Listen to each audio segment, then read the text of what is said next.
Ignition sequence start. 6, 5, 4, 3, 2, 1, 0. Liftoff. We have a liftoff.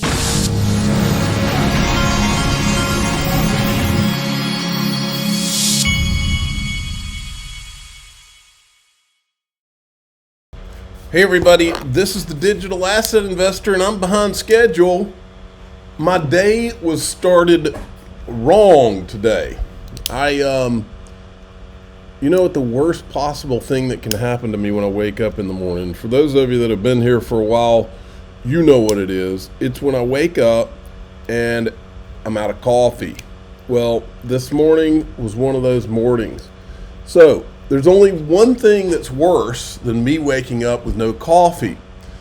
What that means is I got to go hop in the car when I don't have any coffee. The thing that makes that even worse is when I get into the car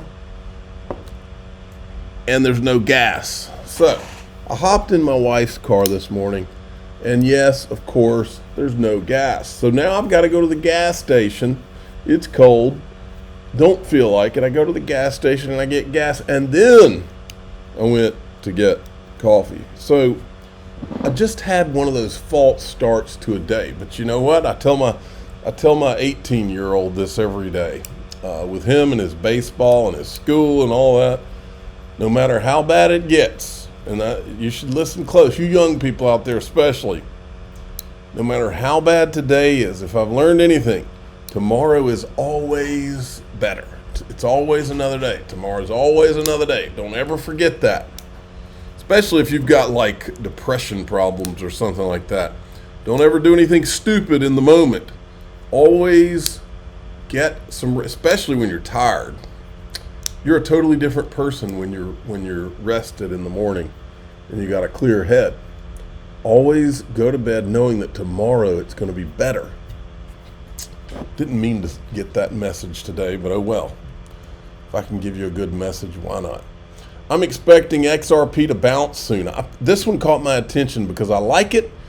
Some of my favorite people that do charts are the people that are not into XRP, the Bitcoin maxis, because they say things good about XRP only because they mean them, because they want to say bad things about XRP. So this guy is one of them. He says he's expecting a bounce soon based on something he sees in the charts.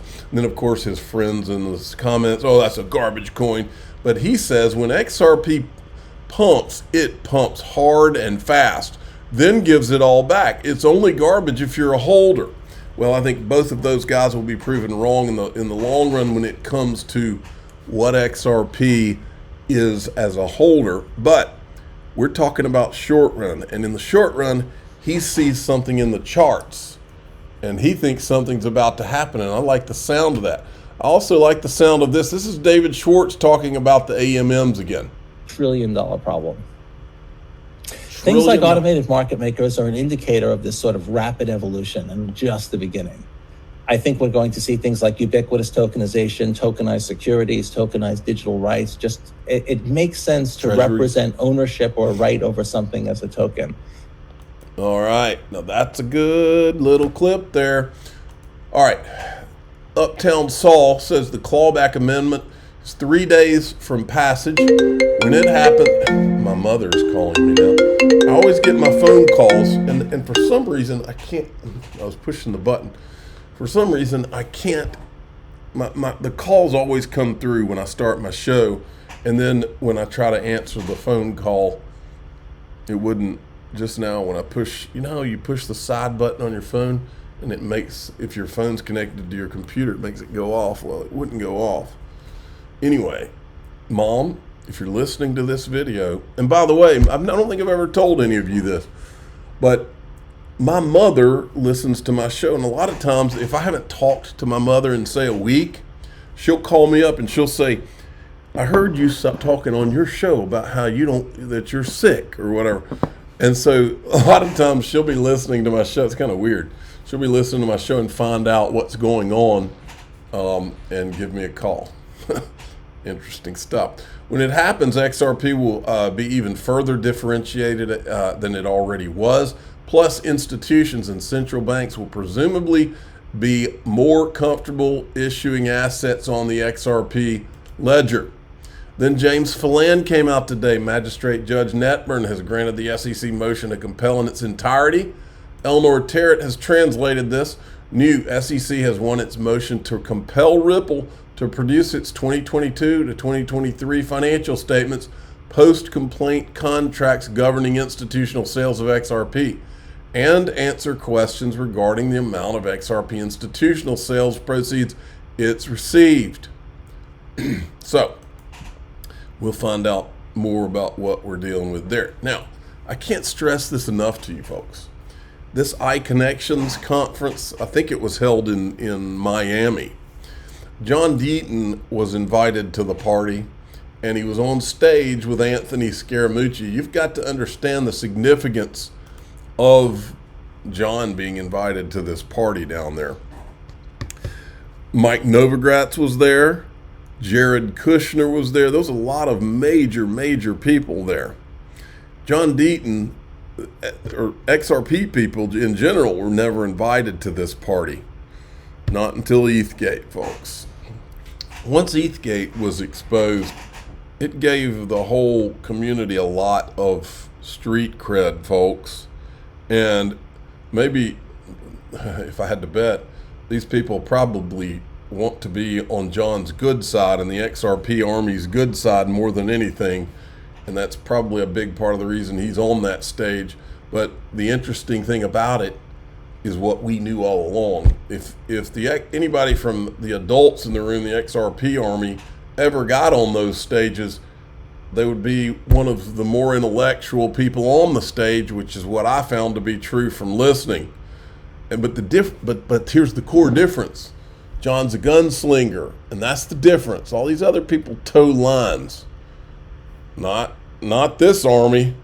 Listen to John talking about whether he thinks Coinbase will win. Coinbase is being sued by the SEC. You said that their business approved by the SEC is now deemed illegal by the SEC.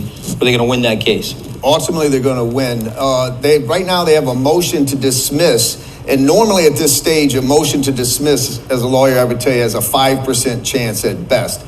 I put Coinbase's up near the 40% range, which is big for a motion to dismiss, but ultimately they're going to win. The question is, do they win at the district court level? Do they win at the Second Circuit? Everyone agrees that if it gets to the Supreme Court, the current makeup of the Supreme Court, they're going to invoke major questions. Well, yeah, Gensler, those guys won't even go to the Supreme Court with something like this because they know they'll be embarrassed by the court. The thing is this, Anthony, you said you own Algo and I know you own Bitcoin, right?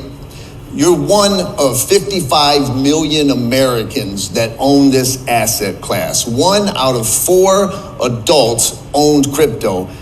People in the United States want access to this asset class. And so what we're seeing right now is the control factor. So interesting. It's a great quote, the 55 million. We now think it could be closer to 70 million because of the introduction of the ETFs. So John thinks that Coinbase is going to win. And then here's another clip of John right here talking about getting rid of Gary Gensler. Yes, the first thing is getting rid of Gary Gensler. And once we get rid of Gary Gensler, if we get someone in that says, listen, we want to be, pro-business, pro-investor, but pro-business and work. It's not that difficult to say, here's a framework. This asset class, we can't apply 1934 Securities Act laws to this modern day technology. So we come up with a framework and say, if you meet these markers, it's a commodity and it's going to be governed by the CFTC. If you don't meet these factors, then it's going to be deemed a security governed by the SEC. It's not that difficult to do. And if we get some smart people, which this industry has, we could solve this just like that, once we get the politics out of it. Okay, and then I've got a third clip. This is the one where he's telling these guys about the Ripple case and what the judge and what was so profound about what the judge said about the SEC. 100%. You made the perfect comment about a check on an autocratic agency. In the Ripple case that I talked about earlier, the federal judge said, quote, the SEC lacks faithful allegiance to the law. Then in grayscale, they were denied a Bitcoin spot ETF. They sued, and the District Court of Appeals came back and said that it was arbitrary and capricious, that you were denying investors the right to a spot ETF while you were approving a futures ETF. The same rationale applies, and we won in that case. And we're seeing case after case of the court system holding the SEC accountable, and we got the spot ETF just because of the courts. Okay, now I want to finish here. This is Tucker Carlson going to the Kremlin to meet with Vladimir Putin. And I believe that there is a lot going on in this country, folks. And I want to show you what I think about this Tucker Carlson thing that's just bizarre. And then I also want to show you what's going on in this country that is so terrifying. And I'm going to do that in DAIXRP.com.